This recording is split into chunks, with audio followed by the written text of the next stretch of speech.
হয়েছে। আল্লাহ নবী দ্বিধাহীন চিত্তে তিনি এই আয়াত প্রয়োগ করে দুনিয়াবাসীকে দেখিয়ে দিয়েছেন কিভাবে আল্লাহর আইন আল্লাহর জমিনে বাস্তবায়ন করতে হয়। বুখারী শরীফের হাদিসের কিতাবের মধ্যে বর্ণিত হয়, আল্লাহর নবী যখন মক্কা বিজয় করলেন, মক্কা বিজয়ের পরপর একটা চুরির ঘটনা ঘটলো মক্কা নগরীতে। চুরির ঘটনায় অপরাধী বলে চিহ্নিত হলো একজন সম্ভ্রান্ত মানুষ, একজন নারী মানুষ, মহিলা মানুষ। সে চুরি করে ধরা পড়েছে। ইন্নাল হামদুলিল্লাহ নাহমাদুহু ওয়া নাস্তাঈনুহু ওয়া নাস্তাগফিরুহু ওয়া নু'মিনু বিহি ওয়া নাতাওয়াক্কালু আলাইহি ওয়া নাশহাদু আল লা ইলাহা ইল্লাল্লাহু ওয়াহদাহু লা শারীকা লাহু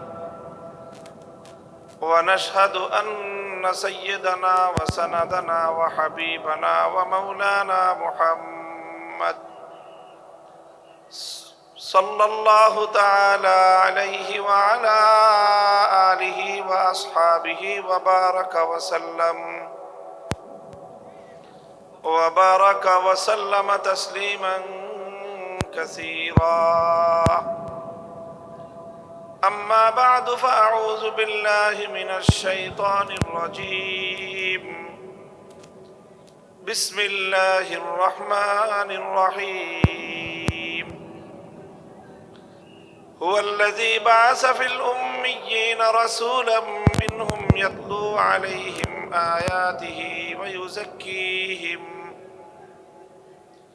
ويزكيهم ويعلمهم الكتاب والحكمة وإن كانوا من قبل لفي ضلال مبين.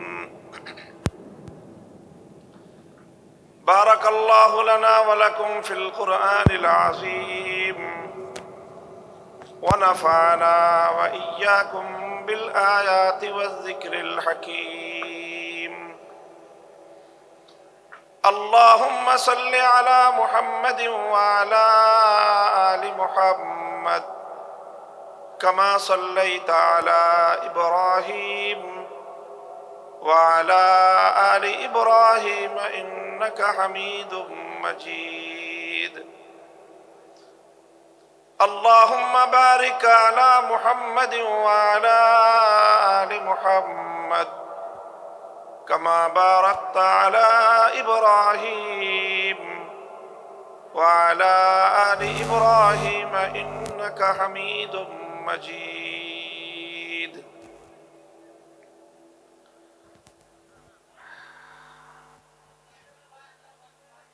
محترم সভাপতি, উপস্থিত হযরত উলামায়ে কেরাম, সম্মানিত শ্রদ্ধাভাজন আমার বয়োজ্যেষ্ঠ মুরব্বী সাহেবান,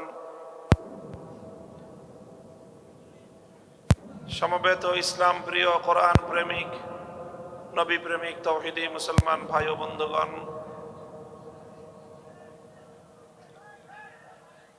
বিশেষভাবে আজকের এই আজিমুশান আয়োজনের স্বপ্নদ্রষ্টা এবং কেন্দ্রীয় ব্যক্তিত্ব বিশিষ্ট চিকিৎসাবিদ জনাব ডাক্তার মহিউদ্দিন সাহেব এবং তার পরিবারের সদস্যবৃন্দ, আল্লাহ পাক রব্বুল আলামিনের অশেষ শুকরিয়া যে আজকে আদ্দিন সাকিনা মেডিকেল কলেজ এবং হাসপাতালের এই চত্বরে এই অঞ্চলের একটি গুরুত্বপূর্ণ আলোচিত তাফসীরুল কোরআন মাহফিলের আয়োজনে আমরা সমবেত হতে পেরেছি। রব্বে করিমের দরবারে কালেমাতুশ শুকরের হাদিয়া পেশ করি আলহামদুলিল্লাহ। 3 দিন ব্যাপী এই বিশাল আয়োজনের আজ প্রথম এবং উদ্বোধনী দিবস। ইতিপূর্বে আপনাদের সম্মুখে আমাদের আমন্ত্রিত মেহমান মোহতারাম মাওলানা আব্দুল হাই সাইফুল্লাহ আলোচনা করেছেন। আজকের এই আয়োজনের সভাপতি, দক্ষিণবঙ্গের শীর্ষস্থানীয় ইসলামী বিদ্যার প্রাণ কেন্দ্র দারুল উলুম খুলনার সম্মানিত মুহতামিম মহাপরিচালক হযরত মাওলানা মুশতাক সাহেব হাফিজাহুল্লাহ, তিনিও তার সভাপতির বক্তব্য রেখেছেন। এ পর্যায়ে আমিও আপনাদের সম্মুখে উপবিষ্ট হয়েছি, আদিষ্ট হয়েছি কোরআনে পাকের কিছু আলোচনা আপনাদের সম্মুখে উপস্থাপন করার জন্য। পবিত্র কোরআনে পাকের সূরাতুল জুমআর একটি আয়াত আমি আপনাদের সম্মুখে তেলাওয়াত করেছি। একটি ঐতিহাসিক আয়াত, যে আয়াতের মধ্যে আল্লাহ পাক রব্বুল আলামিন বিশ্ব মানবতার মুক্তির দূত আল্লাহর প্রেরিত সর্বশ্রেষ্ঠ রাসূল মুহাম্মদ সাল্লাল্লাহু আলাইহি ওয়াসাল্লামের আগমনের উদ্দেশ্য এবং পৃথিবীতে তার পালিত ঐতিহাসিক কর্মসূচি সম্পর্কে একটি ধারাবাহিক আলোচনা আল্লাহ এখানে করেছেন। এই আয়াতের আলোচনার মাধ্যমে আমরা বুঝতে পারব যে মহানবী মুহাম্মদুর রাসূলুল্লাহ সাল্লাল্লাহু আলাইহি ওয়াসাল্লাম তিনি যে এক বিপ্লব সাধন করেছিলেন। একটি অন্ধকার এবং জাহেলি যুগে তিনি মরুচারী এক জাতির নিকট আগমন করে সেই আরব্য মরুচারী অসভ্য বর্বর একটি জাতিকে পৃথিবীর ইতিহাসের সবচেয়ে উন্নত, সুসভ্য, সবচেয়ে আলোকিত জাতিতে পরিণত করেছেন, যারা শুধু আরব ভূখণ্ডেই নয়, পৃথিবীর এক প্রান্ত থেকে আরেক প্রান্ত পর্যন্ত আলোকবর্তিকা হয়ে সভ্যতার মশাল নিয়ে মানবতার দূত হয়ে পৃথিবীর দিকে দিকে তারা ছড়িয়ে পড়েছে এবং সারা বিশ্বময় সূচিত হয়েছে মানব সভ্যতার এক অনন্য জাগরণ। এই যে রাসূল আকরাম সাল্লাল্লাহু আলাইহি ওয়াসাল্লাম এমন একটি ঐতিহাসিক বিপ্লব সাধন করলেন, কিভাবে তিনি করলেন, কি ছিল তার কর্ম প্রক্রিয়া, কেমন ভাবে তিনি এই সভ্যতার পরিবর্তন ঘটালেন, অন্ধকারে আলো ফোটালেন, বর্বরতার জায়গায় ইনসানিয়ত এবং মানবতার ফুল বাগিচা তৈরি করলেন, তার একটি ধারাবাহিক কর্মসূচির বিবরণ কোরআনে পাকের সূরাতুল জুমআর মধ্যে আল্লাহ আলোচনা করেছেন। ঠিক একই ধরনের আরেকটি আয়াত সূরাতুল বাকারার মধ্যেও রয়েছে, কাছাকাছি আয়াত, সামান্য অগ্রপশ্চাতের একটু পার্থক্য সহ মূল কথাগুলো একইভাবে সূরাতুল বাকারার মধ্যেও আল্লাহ পাক কাছাকাছি আরেকটি আয়াত নাজিল করেছেন। সেখানে আল্লাহ বলেছেন, রব্বানা ওয়াবআস ফীহিম রাসূলাম মিনহুম ইয়াতলু আলাইহিম আয়াতিকা ওয়া ইউআল্লিমুহুমুল কিতাবা ওয়াল হিকমাতা ওয়া ইউযাক্কিহিম ইন্নাকা আনতাল আজিজুল হাকীম। এই আয়াতটি অবতীর্ণ হয়েছে খলিলুল্লাহ ইব্রাহিম আলাইহিস সালাতু ওয়াস সালামের দোয়া হিসাবে, অর্থাৎ তিনি একটি দোয়া করেছিলেন আল্লাহর কাছে। সেই দোয়ার ভাষ্য আল্লাহ পাক রব্বুল আলামিন উদ্ধৃতি আকারে সূরাতুল বাকারার মধ্যে ইব্রাহিম আলাইহিস সালাতু ওয়াস সালামের ইতিহাস বর্ণনার প্রসঙ্গে আল্লাহ আলোচনা করেছেন। তাও আরেকটি ঐতিহাসিক প্রেক্ষাপটে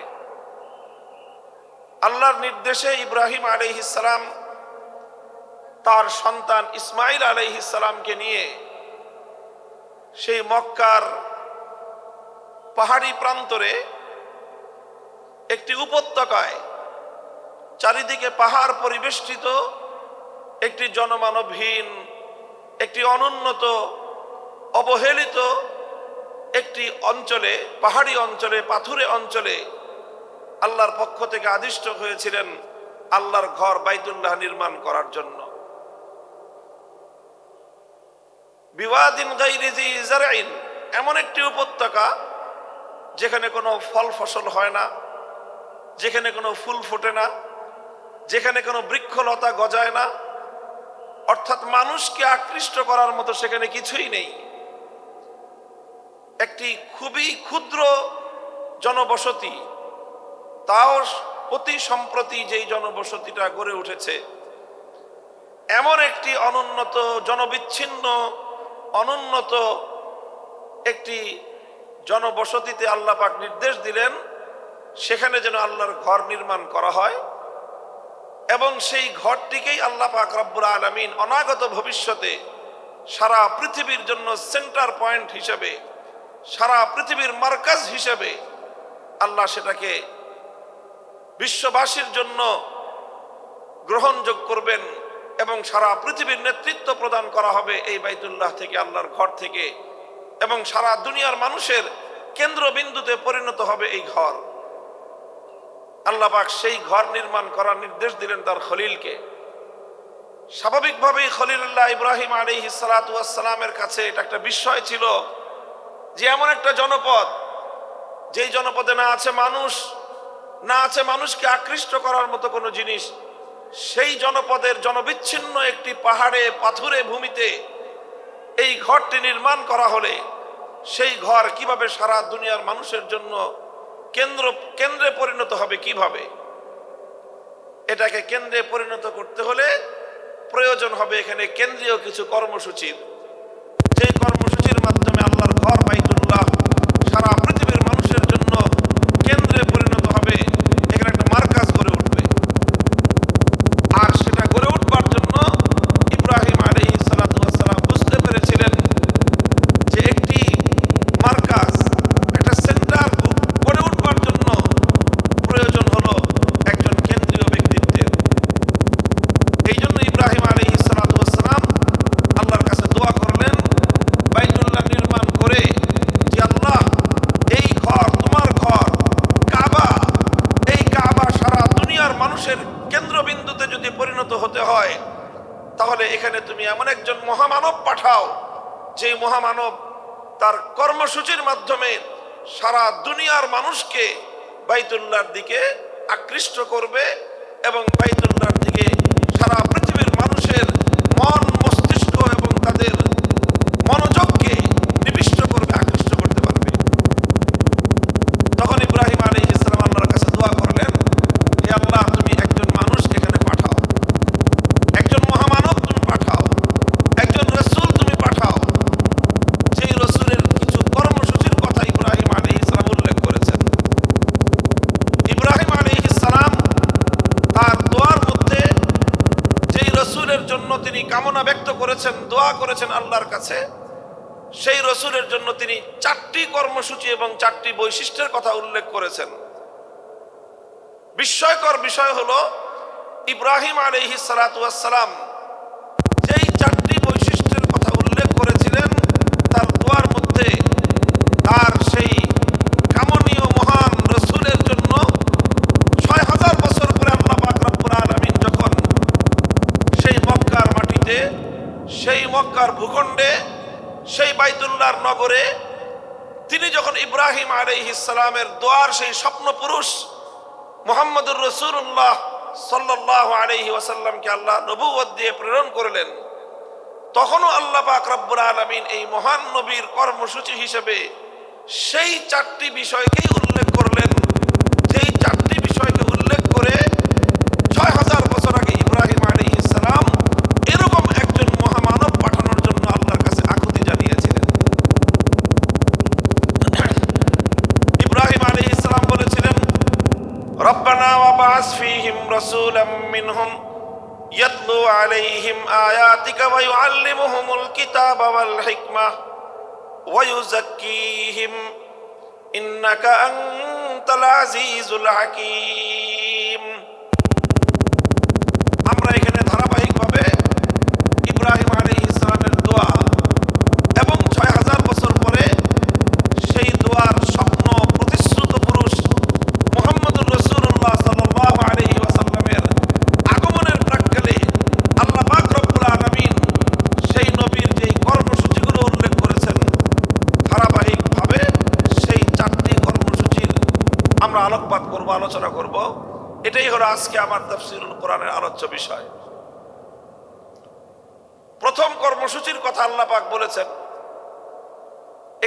আরেকটি গুরুত্বপূর্ণ এখানে পয়েন্ট হলো আলোচনার, যেই 4টি কর্মসূচির কথা ইব্রাহিম আলাইহিস সালামের দোয়ার মধ্যেও এসেছে, এবং সেই দোয়ার বাস্তবায়ন যখন আল্লাহ ঘটিয়েছেন, কবুল করেছেন, কবুল করে তার বাস্তবায়ন ঘটানোর সময় নবীকে আল্লাহ পাঠিয়ে যেই কর্মসূচিগুলির কথা বলেছেন, 4টি কর্মসূচি, এই 4টি কর্মসূচি একটি বিষয়কে কেন্দ্র করে আবর্তিত হয়েছে, আর সেই বিষয়টি হলো মহাগ্রন্থ আল কোরআনুল কারীম।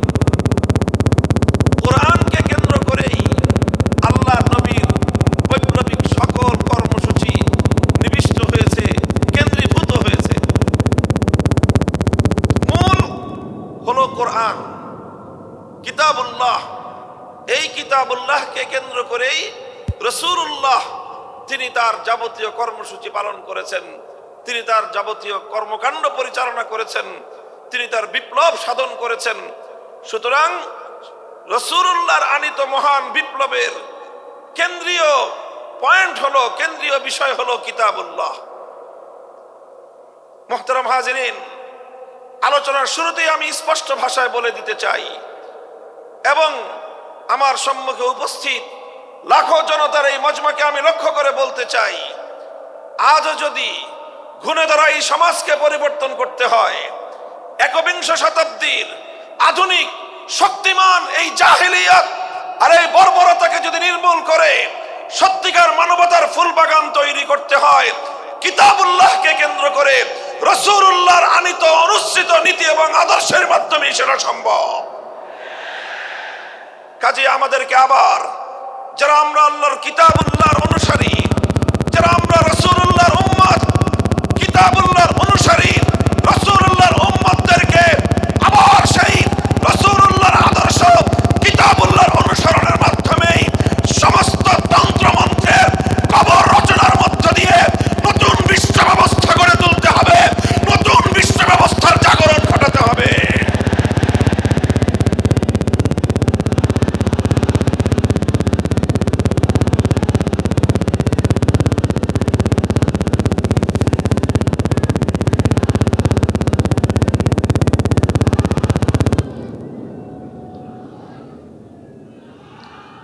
মুহতারাম হাজিরিন, রাসূল আকরাম সাল্লাল্লাহু আলাইহি ওয়াসাল্লাম যেই 4 কর্মসূচির মাধ্যমে পৃথিবীর আমূল পরিবর্তন ঘটিয়েছিলেন, আমি আবারও স্মরণ করিয়ে দিচ্ছি, নবীজির 4টি কর্মসূচিরই কেন্দ্রবিন্দু ছিল কোরআন, কিতাবুল্লাহ।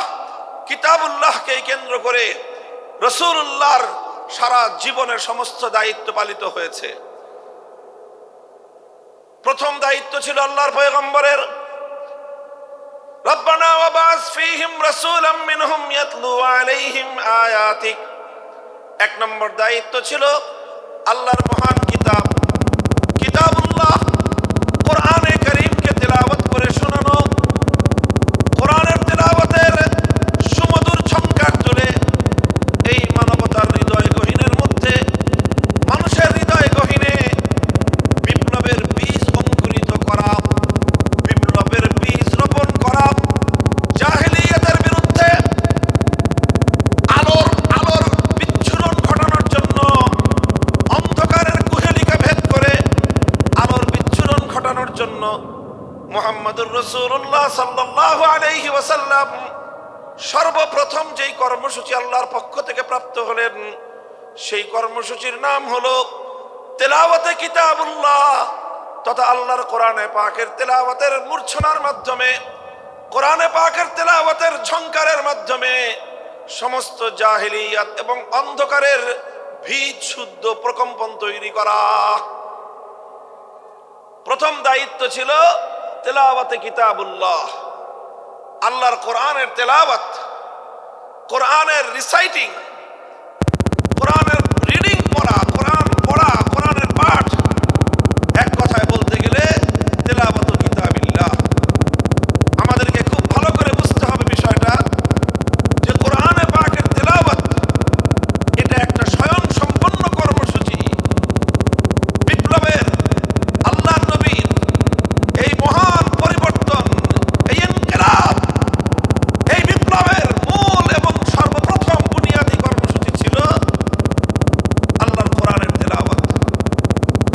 কোরআনে পাকের তেলাওয়াত এটি একটি, আবারও বলছি, স্বয়ং সম্পন্ন কর্মসূচি। স্বয়ং সম্পন্ন কর্মসূচির অর্থ হলো যে কোরআনের তেলাওয়াত করাটাই একটা লক্ষ্য বস্তু। এমনকি একজন মানুষ যদি কোরআনের অর্থ নাও বুঝে, কোরআনের অর্থ যদি সে নাও বুঝে, তবুও কোরআনে পাকের তেলাওয়াত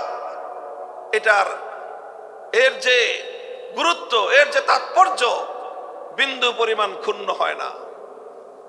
কোরআনের তেলাওয়াত এটাই আল্লাহ রসুল সাল্লাল্লাহু আলাইহি ওয়াসাল্লামের একটি পূর্ণাঙ্গ কর্মসূচি ছিল। পৃথিবীতে একমাত্র কিতাব, একমাত্র গ্রন্থ যার রিসাইটিং এবং যার তেলাওয়াত এটি একটি বড় ধরনের প্রভাব তৈরি করতে পারে। পৃথিবীর অন্য কোন গ্রন্থ, অন্য কোন কিতাবের অর্থ না বুঝে পাঠ করা, অর্থ না বুঝে সেটি পড়া, এর কোনো প্রভাব নাই। সেটা যে কোনো বিষয়বস্তুর গ্রন্থ হোক, বই হোক, আপনি দর্শনের বই, সাহিত্যের বই, সায়েন্সের বই, মেডিকেলের যত বইপত্র, এগুলো পড়েন, যে কোনো একজন পাঠক যদি পড়ে আর যদি সে তার মর্ম না বুঝে, তার অর্থ না বুঝে, তাহলে সাহিত্যের বই পাঠ করে মর্ম না বুঝলে সাহিত্যের কিছুই শিখতে পারবে না। দর্শনের বই না বুঝে পড়লে কোনো লাভ নাই। সায়েন্স বিজ্ঞানের বই না বুঝে পড়লে কোনো লাভ নাই। মেডিকেলের বই না বুঝে পড়লে কোনো উপকারিতা হবে না, এক্সেপ্ট আল কোরআনুল করিম। পৃথিবীতে একমাত্র কিতাব কোরআনে পাক, যে কোরআন না বুঝে পড়লেও সেই কোরআন মানুষের হৃদয়ের মধ্যে তার অ্যাকশন এবং তার প্রভাব তৈরি করে থাকে। কোরআনে পাকের তেলাওয়াতের মধ্যে আল্লাহ পাক রব্বুল আলামিন সেই মাহাত্ম্য রেখেছেন, সেই তাৎপর্য রেখেছেন। আমরা তাফসীর, হাদিস, তাফসীর এবং সিয়ারুস সাহাবা, সাহাবায়ে কেরামের জীবনীতে তার অসংখ্য দৃষ্টান্ত খুঁজে পাই। আবু বকর সিদ্দিক রাদিয়াল্লাহু তাআলা আনহুর জীবনীতে, ইতিহাসের কিতাবে একটি ঘটনা লিপিবদ্ধ হয়। হযরত আবু বকর রাদিয়াল্লাহু আনহু একবার তিনি মক্কা ছেড়ে চলে যাচ্ছেন। পথিমধ্যে আরবের একজন প্রভাবশালী গোত্রীয় নেতা, প্রধান, ইবনুদ দাগিনাহ তার নাম, তার সঙ্গে দেখা। ইবনুদ দাগিনা জিজ্ঞাসা করলেন, আবু বকর কোথায় যাও? তিনি বললেন যে মক্কায় আর আমার থাকার উপায় নেই। মক্কার মানুষ আমাকে চরম উত্ত্যক্ত করেছে, আমাকে অনেক আমার অমর্যাদা করেছে, আমার উপর নির্যাতন চালিয়েছে, কাজে আমি আর মক্কায় থাকবো না, আমি মক্কা ছেড়ে চলে যাচ্ছি। ইবনুদ দাগিনা বলল যে আবু বকর, তোমার মতো মানুষ যদি মক্কা থেকে চলে যায়, তোমার মতো সোনার মানুষ, তোমার মতো নরম এবং মানুষের কল্যাণকামী মানুষ, পরোপকারী একজন মানুষ যদি মক্কা থেকে চলে যায়, তাহলে মক্কার জন্য এটা একটা কলঙ্কের জনক অধ্যায় হবে। আরবের লোকেরা বলবে যে মক্কার মানুষ ভালো না, আবু বকরের মতো একজন সোনার মানুষ তাদের সাথে থাকতে পারে না। সুতরাং তোমার মক্কা ছেড়ে চলে যাওয়া চলবে না, তুমি আমার সাথে চলো। আমি দায়িত্ব গ্রহণ করছি যে মক্কায় তোমাকে কেউ কোনো ধরনের ডিস্টার্ব করবে না, তোমাকে কেউ উৎপাত করবে না, আমি তার দায়িত্ব নিচ্ছি। ইবনুদ দাগিনা আবু বকর সিদ্দিক রাদিয়াল্লাহু তাআলা আনহুকে নিয়ে মক্কায় আসে। মক্কার লোকজনদেরকে ডাক দিয়ে বলে, তোমরা আবু বকরের সঙ্গে কেন দুর্ব্যবহার করো?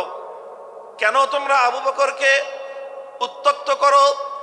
কেন তার উপর নির্যাতন চালাও? আবু বকর যদি তোমাদের মক্কা ছেড়ে চলে যায়, সেটা হবে মক্কার মানুষের জন্য, মক্কার জন্য চরম অসম্মানের একটা বিষয়, মক্কার বাসীর জন্য এটা হবে একটা বদনামের কারণ। সুতরাং আবু বকরকে তোমরা উত্ত্যক্ত করো না, তাকে তোমরা নির্যাতন চালিও না, আবু বকরকে তার মতো মক্কায় থাকতে দাও। কারণ আবু বকর তো কোনো মানুষের ক্ষতি করে না, মানুষের কল্যাণ করে। নিজে আহার না খেয়ে অনাহারী মানুষের মুখে আহার তুলে দেয়, মানুষের সে কল্যাণ সাধন করে। মক্কার লোকেরা তখন জবাব দিল, যে আবু বকর যদি মক্কায় থাকতে চায় থাকুক, আমাদের কোনো আপত্তি নাই। এমনকি আবু বকর আমাদের বাপ দাদার ধর্ম ত্যাগ করে মুহাম্মাদের ধর্ম গ্রহণ করেছে, এই ব্যাপারেও আমরা আর আপত্তি করব না। মুহাম্মাদের ধর্ম ত্যাগ শুধু গ্রহণ করেছে তাই নয়, বরং সে মুহাম্মাদের ধর্ম মানুষের মধ্যে প্রচার করবার জন্য কাজ করে, সেটাও না হয় আমরা মেনে নিলাম। কিন্তু আবু বকরকে যদি মক্কায় থাকতে হয়, আমাদের শুধুমাত্র একটি শর্ত মানতে হবে। আবু বকর আল্লাহর কোরআনের তেলাওয়াত করে, কালামুল্লাহ শরীফের তেলাওয়াত করে, সে তেলাওয়াত করুক, সেটাতেও আমরা বাধা দিব না। কিন্তু শুধুমাত্র আমাদের একটা শর্ত মানতে হবে, আবু বকরকে কোরআনের তেলাওয়াত করতে হবে তার ঘরের দুয়ার বন্ধ করে, ঘরের ভিতরে।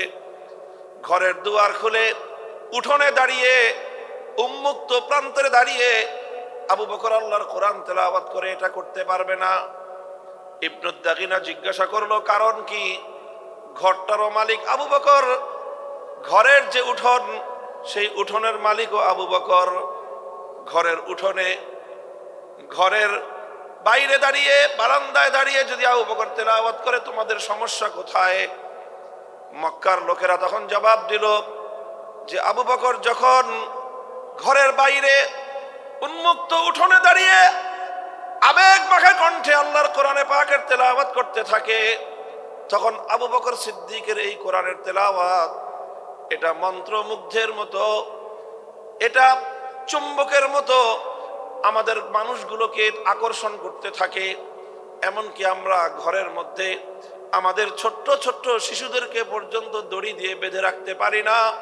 বাদ ভাঙ্গা জোয়ারের মতো আবু বকরের কোরআনের তেলাওয়াত এটা লোহাকে যেমন চুম্বক আকর্ষণ করে টেনে নেয়, আবু বকরের তেলাওয়াতে কোরআন এভাবেই আমাদের ছোট ছোট শিশু বাচ্চাদেরকে, আমাদের ছোট ছোট শিশুদেরকে পর্যন্ত আবু বকরের দিকে, কোরআনের তেলাওয়াতের দিকে আকৃষ্ট করে টেনে নিয়ে আসে।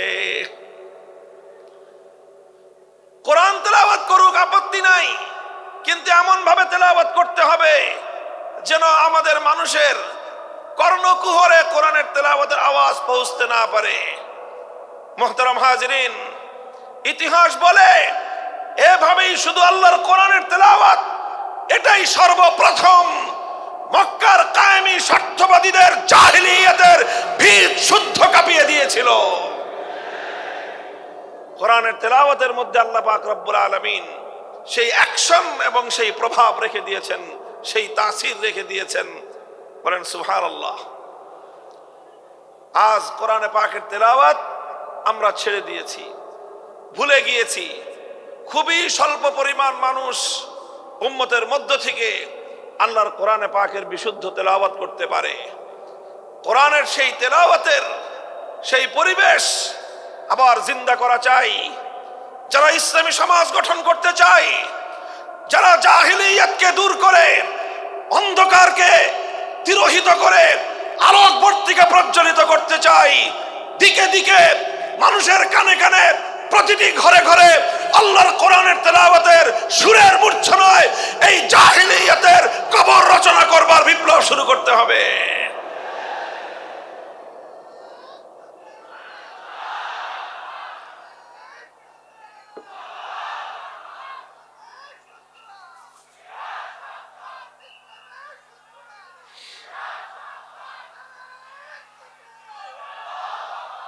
هو الذي بعث في الأميين رسولا منهم يتلو عليهم آياته ويعلمهم الكتاب والحكمة। নবী আকরাম সাল্লাল্লাহু আলাইহি ওয়াসাল্লামের এক নম্বর কর্মসূচি ছিল তেলাওয়াতে কালামে পাক, তেলাওয়াতে কিতাবুল্লাহ। আলহামদুলিল্লাহ, আজকের সমাজেও মাদ্রাসাগুলোর মধ্যে, শিক্ষা প্রতিষ্ঠানগুলোর মধ্যে, বিশেষ করে মক্তব এবং তাহফিজুল কোরআন বিভাগ, হিফজ বিভাগে এই বিশুদ্ধ তেলাওয়াতের চর্চা চলছে। আমরা আজকের এই 5ই আগস্ট পরিবর্তিত বিপ্লবোত্তর বাংলার এই মাটিতে একটা স্পষ্ট আহ্বান জানাতে চাই, একটা দাবি তুলতে চাই। গোটা বাংলার 18 কোটি তাওহীদি জনতার এক কণ্ঠে আওয়াজ তুলতে চাই। আমাদের জাতীয় শিক্ষা ব্যবস্থায় প্রতিটি স্কুলে, প্রাইমারি স্কুলে আমার সন্তানদেরকে জাতীয় শিক্ষা ব্যবস্থার অন্তর্ভুক্ত করে বিশুদ্ধ কোরআন তেলাওয়াত শিক্ষার ব্যবস্থা করতে হবে। যদি স্কুলগুলোতে আমাদের সোনামণিদেরকে আল্লাহর কোরআনের সঠিক শিক্ষা, তেলাওয়াত শিক্ষা দেওয়া শুরু হয়, এই আমার বাংলাদেশকে আর কোন শক্তি বিপদগামী করতে পারবে না, বিপদগামী করতে পারবে না ইনশাআল্লাহ।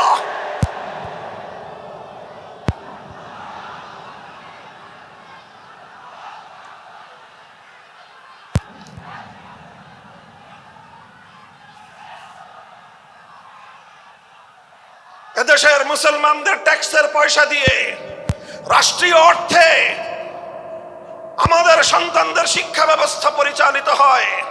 সেই শিক্ষা ডারউইনের মতবাদ শেখানো হবে।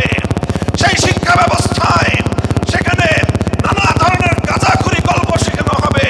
সেখানে বিবর্তনবাদের মতো চরম বিতর্কিত অগ্রহণযোগ্য মতবাদ শিক্ষা দেওয়ার নামে সভ্য যুগে অসভ্যতা এবং বর্বরতার শিক্ষা দেওয়া হবে। ট্রান্সজেন্ডারের মতো চরম বিতর্কিত শিক্ষা দেওয়া হবে। সেখানে বৈষম্যের মতো এই সকল শিক্ষা দীক্ষার মাধ্যমে একটি অসভ্য পাশ্চাত্যের উলঙ্গ অর্থ উলঙ্গ সমাজ তৈরি করার যে অপচেষ্টা নতুন বাংলাদেশ সেটা বরদাস্ত করবে না, সেটা বরদাস্ত করা যাবে না।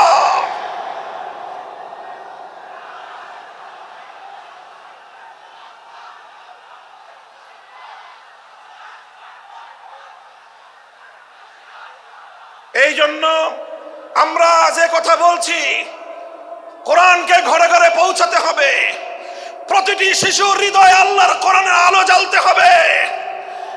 আমাদের জাতীয় শিক্ষা ব্যবস্থায় প্রতিটি প্রাইমারি স্কুলে একজন কোরআনের শিক্ষক নিয়োগ দিয়ে বিশুদ্ধ তেলাওয়াতের এই আওয়াজ আজ বাংলাদেশে গণদাবিতে পরিণত করতে হবে।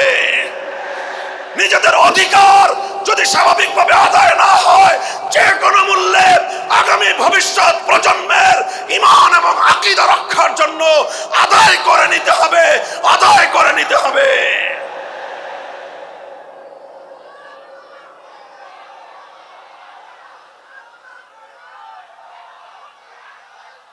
মুহতারাম হাজিরিন, এখানে বিভিন্ন শ্রেণী পেশার মানুষ রয়েছেন। আইন শৃঙ্খলা রক্ষাকারী বাহিনীর ভাইরা রয়েছেন, গোয়েন্দা সংস্থার লোকেরা রয়েছেন, এখানে বিভিন্ন শিক্ষা প্রতিষ্ঠানের শিক্ষক শিক্ষিকা মহোদয় রয়েছেন, অনেক শিক্ষা প্রতিষ্ঠানের পরিচালক মণ্ডলীর সদস্যরা রয়েছেন।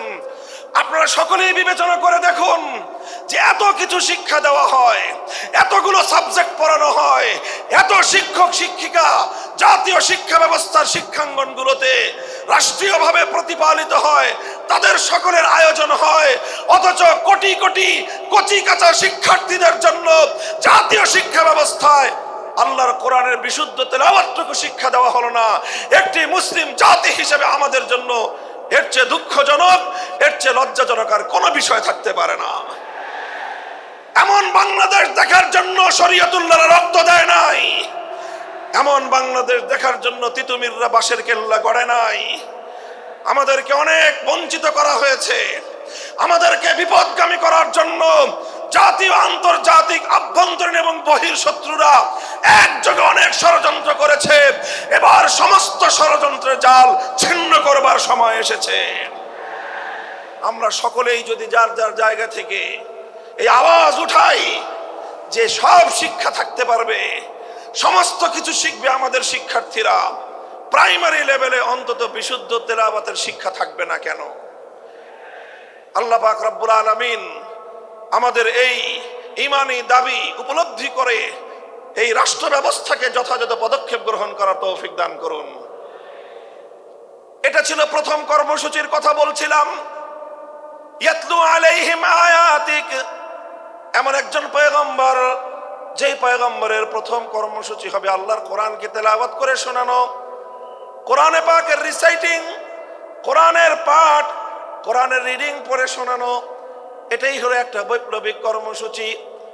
রাসূল আকরাম সাল্লাল্লাহু আলাইহি ওয়াসাল্লামের দ্বিতীয় কর্মসূচির কথা আল্লাহর কোরআন বলছে, ওয়া ইউআল্লিমুহুমুল কিতাব, যে কোরআনের তেলাওয়াত হলো, যে কোরআন পড়ে শোনানো হলো, এক নম্বর কর্মসূচির মাধ্যমে কোরআনকে তেলাওয়াত করে মানুষের কানে কানে পৌঁছে দেয়া হলো।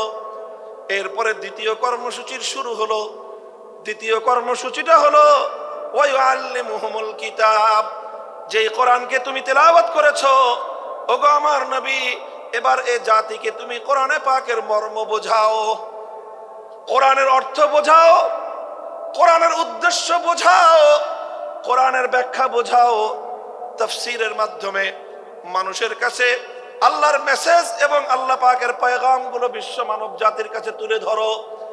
রাসূল আকরাম সাল্লাল্লাহু আলাইহি ওয়াসাল্লামের দ্বিতীয় দফা কর্মসূচির শিরোনাম হলো তালিমুল কিতাব, অর্থাৎ আল্লাহর কিতাবের মর্ম এবং তার ব্যাখ্যা শিক্ষা প্রদান করা। আল্লাহর নবী পবিত্র কোরআনে পাককে এভাবেই ব্যাখ্যা করে শিখিয়েছেন, মানুষকে বুঝিয়েছেন, কোরআনের অর্থ বুঝিয়েছেন। কোরআনের এক একটা শব্দ শব্দ করে আল্লাহর নবী এই উম্মতের সামনে তার মর্ম ব্যাখ্যা করেছেন। আল্লাহর নবী কোরআনে পাককে বোঝাতে গিয়ে যেই কথাগুলো বলেছেন, কিয়ামত পর্যন্ত আল্লাহর নবীর সেই কথাগুলোই হাদিসে রাসূল হিসেবে উম্মতে মুহাম্মাদিয়ার কাছে সংরক্ষিত এক মহান মূল্যবান আমানত। তিনি কোরআন শিক্ষা দিয়েছেন, কোরআনের মর্ম বুঝিয়েছেন, কোরআনের ব্যাখ্যা বুঝিয়েছেন। আল্লাহ পাক রব্বুল আলামিন মানব জাতিকে লক্ষ্য করে কি মেসেজ পাঠিয়েছেন, কি বার্তা তিনি দিয়েছেন, সেই বার্তা আর আল্লাহর সেই পয়গামগুলো নবী আকরাম সাল্লাল্লাহু আলাইহি ওয়াসাল্লাম মানুষকে বুঝিয়েছেন। এটা হলো আল্লাহর নবীর 2 নম্বর কর্মসূচি। 1 নম্বর কর্মসূচির শিরোনাম হলো তেলাওয়াতে কিতাব। সবাই বলেন, 1 নম্বর কর্মসূচি হলো তেলাওয়াতে কিতাব। বলেন 1 নম্বর কর্মসূচি কি? 2 নম্বর কর্মসূচি হলো তালিমে কিতাব। বলেন 2 নম্বর কর্মসূচি কি? তালিমে কিতাব। 1 নম্বর ছিল তেলাওয়াতে কিতাব, 2 নম্বর হলো তালিমে কিতাব। তেলাওয়াতে কিতাবের অর্থ হলো শুধু কোরআন পড়া, বুঝুক বা না বুঝুক কোনো সমস্যা নাই। বুঝে পড়লেও সওয়াব হবে, না বুঝে পড়লেও সওয়াব হবে। বুঝে পড়লেও হৃদয়ে প্রভাব তৈরি করবে, না বুঝে পড়লেও হৃদয়ে প্রভাব তৈরি করবে। আল্লাহর কোরআন একমাত্র গ্রন্থ যার প্রতিটি অক্ষরের মধ্যে আল্লাহ পাক রব্বুল আলামিন এক অসাধারণ এবং এক অসম্ভব রকম শক্তি দিয়ে আল্লাহ প্রতিটি অক্ষরকে নাজিল করেছেন। 2 নম্বর তেলাওয়াত, 2 নম্বর কর্মসূচি হলো তালিমে কিতাব। 1 নম্বর কর্মসূচির মাধ্যমে যে কোরআনকে তেলাওয়াত করা হলো, 2 নম্বর কর্মসূচির মাধ্যমে এবার সেই কোরআনের মর্ম এবং তার ব্যাখ্যা শিক্ষা দেওয়া হবে। আল্লাহর রাসূল সাল্লাল্লাহু আলাইহি ওয়াসাল্লাম উম্মতকে 23 বছরে একটা একটা অক্ষর করে তার মর্ম শিক্ষা দিয়েছেন। সাহাবায়ে কেরাম আল্লাহর নবীর কাছ থেকে কোরআন তার মাধ্যমে আরবের সাহাবীরা আল্লাহর কোরআনকে যথাযথ বুঝতে পারেন নাই। আরবি ভাষার মাধ্যমে অনেক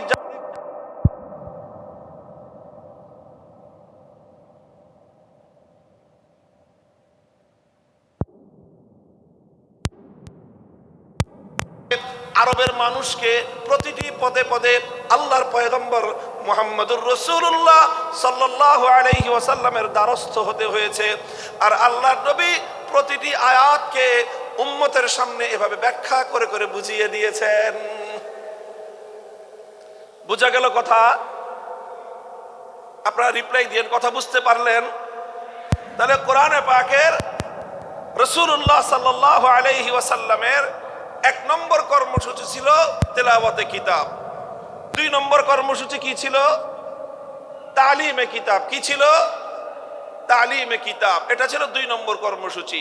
তালিমে কিতাবের অর্থ হলো আল্লাহ যা কিছু বলেছেন তার মর্ম, তার উদ্দেশ্য, তার ব্যাখ্যা, এটাকে এক্সপ্লেইন করে, এটাকে বিস্তারিত বিবরণের মাধ্যমে মানুষকে বুঝিয়ে দেওয়া, উম্মতকে বুঝিয়ে দেয়া, আল্লাহর বান্দাদেরকে বুঝিয়ে দেয়া।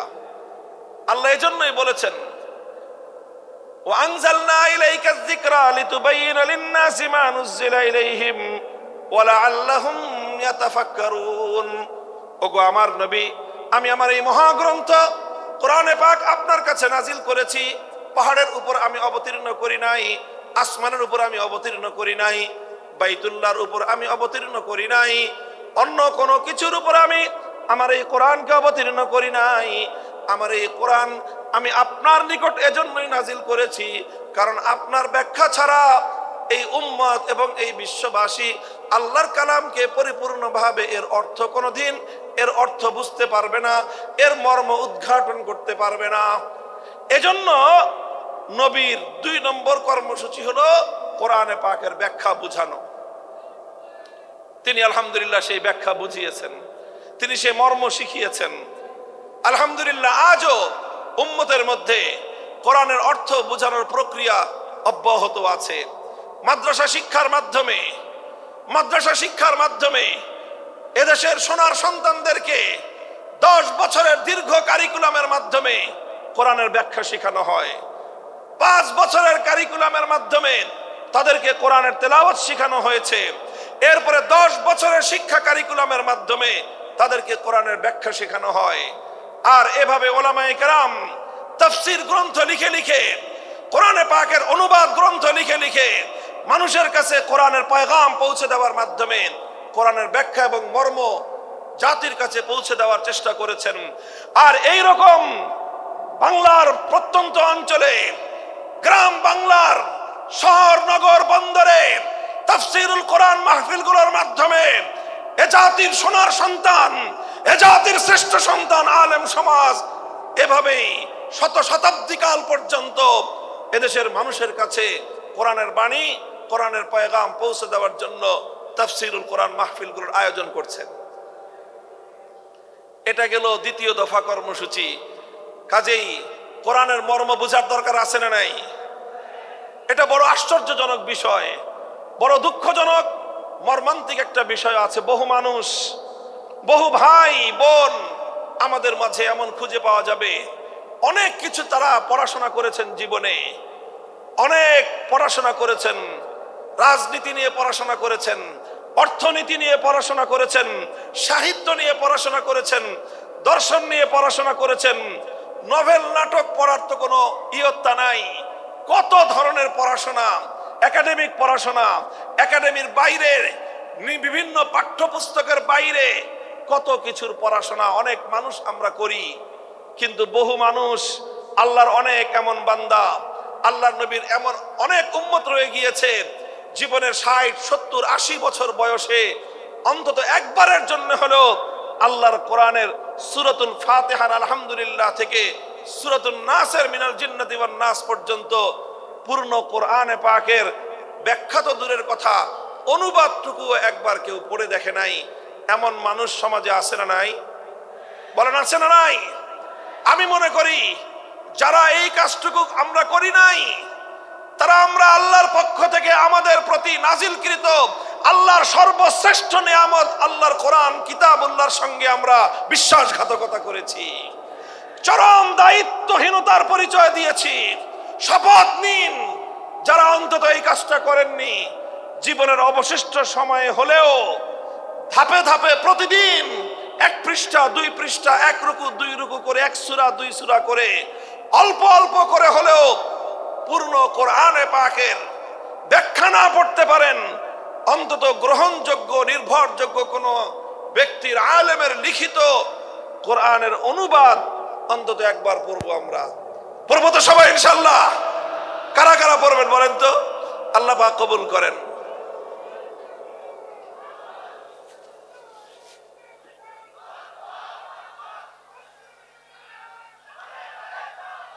আমরা আল্লাহর কোরআনের আলো ঘরে ঘরে জ্বালতে চাই। ঘরে ঘরে জ্বালার আগে অন্তত প্রথম আমাদের হৃদয়ে গহীনে আল্লাহর কোরআনের আলো জ্বালতে হবে। প্রতিটি মুসলমান কোরআনের তেলাওয়াত শেখার চেষ্টা করতে হবে। দ্বিতীয়ত, কোরআনের মর্ম বোঝার জন্য তালিমে কিতাবের কর্মসূচির আওতায় আমাদের আসতে হবে। আল্লাহর নবীর প্রথম কর্মসূচি তেলাওয়াতে কিতাবের আওতায় এসে কোরআনে পাকের তেলাওয়াত শিখতে হবে। কোরআনে পাকের দ্বিতীয় কর্মসূচি, রাসূলুল্লাহর দ্বিতীয় কর্মসূচি তালিমে কিতাবের আওতায় এসে অন্তত জীবনে একবার হলেও পবিত্র কোরআনে পাকের অনুবাদ ফার্স্ট টু লাস্ট, আগা গোড়া একবার অন্তত আপনি অধ্যয়ন করুন। আমি আত্মবিশ্বাসের সঙ্গে বলতে পারি, একজন মানুষ যদি মনোযোগ সহকারে পূর্ণ কোরআনে পাক একবার অনুবাদ পাঠ করে কোরআন তার হৃদয়ের গহীনে এমন প্রভাব তৈরি করতে পারবে, পৃথিবীতে আর কোনো কিছু তার হৃদয়ে এত গহীন প্রভাব তৈরি করতে পারবে না ইনশাআল্লাহ। এটা গেল দ্বিতীয় দফা কর্মসূচি। 3 নম্বর কর্মসূচি হলো আল্লাহর পয়গম্বরের ওয়া ইউআল্লিমুহুমুল কিতাবা ওয়াল হিকমাহ, তালিমে হিকমত। 3 নম্বর কর্মসূচি হলো তালিমে হিকমত। কি বললাম বলেন তো? তালিমে হিকমত বলেন সবাই, তালিমে হিকমত। 1 নম্বর কর্মসূচি ছিল তেলাওয়াতে কিতাব, 2 নম্বর কর্মসূচি ছিল তালিমে কিতাব। আল্লাহর নবীর 3 নম্বর কর্মসূচি হলো তালিমে হিকমত। 3 নম্বর কর্মসূচি কি? জোরে বলেন। তালিমে হিকমত। তালিমে হিকমত কি জিনিস? তাফসীরে মাআরিফুল কোরআনে পাকের তাফসীরে মাআরিফুল কোরআনের মধ্যে আল্লামা মুফতি শফি রহমতুল্লাহ আলাইহি, পাক ভারত উপমহাদেশের মুফতি আজম, তিনি সহ অনেক মুফাসসিরিনে কেরামগণ তালিমে হিকমতের যে অগ্রগণ্য ব্যাখ্যা লিখেছেন, সেটা হলো এই তালিমে হিকমত মানে হলো যে প্রথমে কোরআনে পাকের তেলাওয়াত করা হলো, এটা ছিল 1 নম্বর কাজ। তারপরে কোরআনে পাকের মর্ম এবং তার অর্থ এবং তার ব্যাখ্যা শিক্ষা দেওয়া হলো, এটা ছিল তালিমে কিতাব, এটা ছিল 2 নম্বর কর্মসূচি। বন্ধুগণ, আল্লাহর পাক রব্বুল আলামিন তার নবীকে বলেছেন, শুধুমাত্র মৌখিকভাবে কোরআনের অর্থ বুঝিয়ে দিলেই এই জাতি আমার বান্দারা এই কোরআনকে পরিপূর্ণ অনুধাবন করতে পারবে না। শুধুমাত্র ব্যাখ্যা শোনায়ে দিলে, শুধুমাত্র অর্থ শোনায়ে দিলে, অথবা শুধুমাত্র ব্যাখ্যা পড়ায়ে দিলে, শুধু পড়ানো আর শোনানোর দ্বারাই আল্লাহর কোরআনকে এ জাতি পরিপূর্ণভাবে অনুধাবন করতে পারবে না। বরং কোরআনে পাক এটাকে যদি এ জাতির কাছে পরিপূর্ণভাবে উপস্থাপন করতে হয়, আল্লাহর বান্দাদেরকে যদি কোরআনে পাক পরিপূর্ণভাবে বোঝাতে হয়, তাহলে কোরআনের মর্ম বলার পাশাপাশি যেই কাজটা করতে হবে সেটা হলো পবিত্র কোরআনে পাককে যথাযথভাবে এর যেই সকল বিষয়গুলোর সাথে প্র্যাকটিসের সম্পর্ক রয়েছে, সেই বিষয়গুলিকে আল্লাহর নবী প্র্যাকটিক্যাল বাস্তবায়ন করে দেখায় দেওয়া, এটার নামই হলো তালিমে হিকমত। অর্থাৎ কোরআন এটা শুধুমাত্র থিওরিটিক্যাল কোনো গ্রন্থ নয়। এটার থিওরি যতটা উপলব্ধি করতে হয়, থিওরিগুলো যতটা মন আত্মস্থ করতে হয়, থিওরিটা যতভাবে বুঝতে হয়, পাশাপাশি কোরআনকে বুঝতে হলে তার তৃতীয় যে কর্মসূচি সেটা হলো প্র্যাকটিক্যাল ভাবেই কোরআনকে বুঝতে হবে। আপনারা যারা জেনারেল শিক্ষায় শিক্ষিত, বিশেষ করে যাদের সায়েন্স ব্যাকগ্রাউন্ড, তারা খুব ভালো করে জানেন যে সায়েন্সের বিশেষ করে এই যে আপনার সায়েন্সের যে অনেকগুলো সাবজেক্ট রয়েছে, পদার্থবিজ্ঞান, তারপরে আরো অন্যান্য অনেকগুলো সাবজেক্ট, যেগুলো শুধুমাত্র বই পড়ায় দিলে শিক্ষার্থীরা পরিপূর্ণভাবে উপলব্ধি করতে পারে না, বরং তার প্র্যাকটিক্যাল করতে হয়। মেডিকেলে তো এই বিষয়টা আরো চরমভাবে এটা বাস্তব বিষয় যে মেডিকেলের কোনো বিষয় শুধুমাত্র শিক্ষক শিক্ষিকারা লেকচার দিয়ে স্টুডেন্টদেরকে বুঝিয়ে দিতে পারে না। শুধুমাত্র লেকচার শুনে, বই পড়ে কোনো একজন ছাত্র কোনোদিন ডাক্তার হতে পারে না। লেকচার শুনতে হয়, বই এবং শীট পড়তে হয়, পাশাপাশি প্রত্যেকটা বিষয়ের জন্য এখানে প্র্যাকটিক্যাল করার জন্য ল্যাবরেটরি থাকে। এই যে এখানে আদ্দিনে মেডিকেল কলেজে যান, আমি দেখেছি এটার পরিদর্শন করে, এখানে চমৎকার সব ল্যাবগুলো রয়েছে। প্রতিটি ক্লাসের, প্রতিটি বর্ষের শিক্ষার্থীদের জন্য প্রায় প্রতিটি ক্লাসের সাথে সাথে প্র্যাকটিক্যাল হাতে কলমে মেডিকেল সায়েন্সের শিক্ষা দেওয়ার জন্য মানব দেহের অঙ্গ প্রত্যঙ্গের ডিটেলস বিবরণ হাতে কলমে আঙ্গুল দিয়ে প্র্যাকটিক্যাল দেখিয়ে দিয়ে একজন শিক্ষার্থীকে সেখানে শিক্ষা দেওয়া হয়। কথা বলেন ঠিক না বেঠিক? মেডিকেল সায়েন্স যতটা প্র্যাকটিক্যাল, কোরআনে পাক তার চেয়ে বেশি প্র্যাকটিক্যাল। কোরআন শুধুমাত্র অর্থ বুঝে, শুধু ব্যাখ্যা বুঝে আল্লাহর কোরআনের উপর পরিপূর্ণভাবে আমল করা কঠিনকালেও সম্ভব নয়। এজন্য রাসূল আকরাম সাল্লাল্লাহু আলাইহি ওয়াসাল্লামের 3 নম্বর কর্মসূচি হলো তালিমে হিকমত। তালিমে হিকমতের অর্থ হলো তেলাওয়াতে কিতাবের মাধ্যমে যেই কোরআনের তেলাওয়াত হয়েছে, তালিমে কিতাবের মাধ্যমে যেই কোরআনের অর্থ এবং ব্যাখ্যা শিক্ষা দেওয়া হয়েছে, তালিমে হিকমতের মাধ্যমে সেই কোরআনে পাকের প্র্যাকটিক্যাল বিষয়গুলো বাস্তবে প্রতিফলিত করে প্র্যাকটিক্যাল করে উম্মতকে দেখিয়ে দিতে হবে। এটা হলো তালিমে হিকমত। এবং নবী আকরাম সাল্লাল্লাহু আলাইহি ওয়াসাল্লাম তার জীবনের একটা গুরুত্বপূর্ণ অধ্যায় তালিমে হিকমতের মধ্যে কাটিয়েছেন। উম্মতকে প্র্যাকটিক্যাল শিখিয়েছেন। কোরআন কিভাবে শিখিয়েছেন যেমন উপলব্ধি করুন। দৃষ্টান্ত দিয়ে আমি বলছি সংক্ষেপে। আল্লাহ পাক কোরআনে আয়াত নাজিল করলেন, আকিমুস সালাত, সালাত কায়েম করো। আল্লাহর নবী প্রথমে তেলাওয়াত শোনালেন, আকিমুস সালাত ওয়া আতুজ যাকাত ওয়া আতিউল্লাহ ওয়া রাসূলহু। তেলাওয়াত শোনালেন, 1 নম্বর কর্মসূচি পালিত হলো। তারপরে সালাতের মর্ম বুঝালেন যে সালাতের অর্থ কি। আল্লাহ নবী বুঝিয়ে দিলেন সালাতের অর্থ হলো এমন একটা ইবাদত যে ইবাদতের মধ্যে তাকবীরে তাহরিমা থাকবে, যে ইবাদতের মধ্যে সূরা ফাতিহার তেলাওয়াত থাকবে, যে ইবাদতের মধ্যে সূরা ফাতিহার পরে আরো কোরআনের তেলাওয়াত থাকবে, যে ইবাদতের মধ্যে রুকু থাকবে, রুকুর মধ্যে তাসবিহ থাকবে, তারপরে সাজদা থাকবে, সাজদার মধ্যে তাসবিহ থাকবে, তারপরে বৈঠক হবে, সেই বৈঠকের মধ্যে তাশাহুদ থাকবে। এইভাবে সালামের মাধ্যমে যে ইবাদতটা সমাপ্ত হবে, সালাতের দ্বারা সেই ইবাদত উদ্দেশ্য, সেই সালাতকে কায়েম করতে বলেছেন। কিয়ামের ইকামতের কি অর্থ আল্লাহর নবী তার সব কিছু ব্যাখ্যা করে বুঝিয়ে দিয়েছেন। এখানেই নবীজির দায়িত্ব শেষ হয়নি, বরং সালাত কিভাবে আদায় করতে হবে রাসূল আকরাম সাল্লাল্লাহু আলাইহি ওয়াসাল্লাম প্র্যাকটিক্যাল ভাবে সেটা উম্মতকে শিক্ষা দিয়েছেন। মদিনার মসজিদে নববীর মধ্যে তিনি মিম্বার স্থাপন করে সেই মিম্বারের উপর দাঁড়িয়ে রাসূলুল্লাহ সাল্লাল্লাহু আলাইহি ওয়াসাল্লাম 2 রাকাত নামাজ আদায় করেছেন। সকলে দর্শক, আল্লাহর নবী সালাত আদায়কারী, সকল সাহাবী দর্শক। এরপরে আল্লাহর নবী সকলকে লক্ষ্য করে বললেন, সল্লু কামা রাআইতুমুনি উসাল্লি, তোমরা আমাকে যেভাবে নামাজ পড়তে দেখলে ঠিক সেভাবেই তোমরা নামাজ পড়বে। শুধু আমার কথা শুনে নামাজ পড়বে না, আমার হাদিস পড়ে শুধু নামাজ পড়বে না, বরং আমার নামাজ দেখে দেখে তোমরা নামাজ শিখবে। প্র্যাকটিক্যালি নামাজ শিক্ষা দিয়েছেন। এই যে নামাজের যে প্র্যাকটিক্যাল শিক্ষা দিলেন, এটার নামই হলো তালিমে হিকমত। এটা শুধু নামাজের ক্ষেত্রেই নয়, জীবনের প্রতিটি ক্ষেত্রে, প্রত্যেকটি কর্মকাণ্ড একজন মুমিনের প্রতিটি কর্মকাণ্ডের প্র্যাকটিক্যাল নমুনা আল্লাহর নবীর জীবন থেকে গ্রহণ করতে হয়। নবীর জীবনে প্রতিটি কাজের যেই প্র্যাকটিক্যাল নমুনা আছে, সেই প্র্যাকটিক্যাল নমুনাটাই হলো তালিমে হিকমত, সেটাই হলো কোরআনে পাকের প্র্যাকটিক্যাল।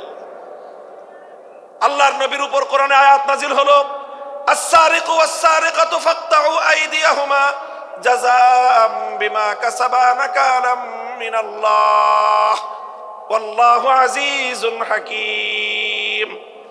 আয়াত নাজিল হলো, নবীজি তেলাওয়াত করে শোনালেন, 1 নম্বর দায়িত্ব পালন হলো। তারপরে চুরি, চোর নারী হোক পুরুষ হোক, সেই চোরের সংজ্ঞা শিখালেন যে মানুষ কখন চোর সাব্যস্ত হয়, কতটুকু সম্পদ কিভাবে চুরি করলে এটা কোরআনে পাকের ভাষায় চুরি বলে সাব্যস্ত হবে। তারপরে সেই চুরির অপরাধ সাব্যস্ত হতে হলে কি লাগবে, আল্লাহর নবী সেটাকে ব্যাখ্যা করে বোঝালেন।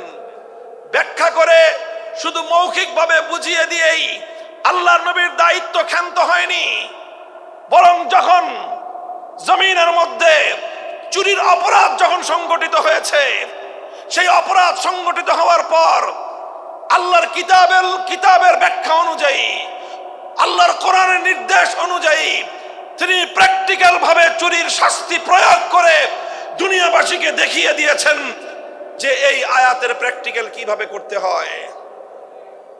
আল্লাহ বলেছেন, চোর যদি চুরি করে ধরা পড়ে, নারী হোক বা পুরুষ হোক, যদি সংরক্ষিত স্থান থেকে কোনো মানুষ অন্যের অন্তত 10 দিরহাম মূল্যমানের কোনো সম্পত্তি সংরক্ষিত স্থান থেকে যদি চুরি করে, আর সেই চুরির অপরাধ যদি যথাযথ নির্ভরযোগ্য সাক্ষীর মাধ্যমে আদালতের সামনে প্রমাণিত হয়ে যায়, ফাক্তাউ আইদিয়াহুমা, নির্দেশ হলো আল্লাহর, তখন সেই চোর নারী বা পুরুষের হাত কেটে দাও।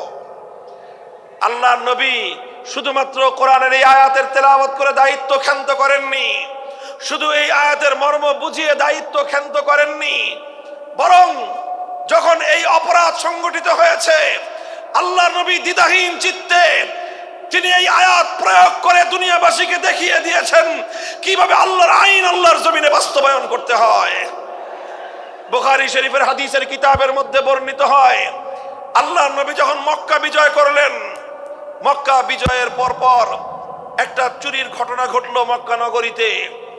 চুরির ঘটনায় অপরাধী বলে চিহ্নিত হলো একজন সম্ভ্রান্ত মানুষ, একজন নারী মানুষ, মহিলা মানুষ।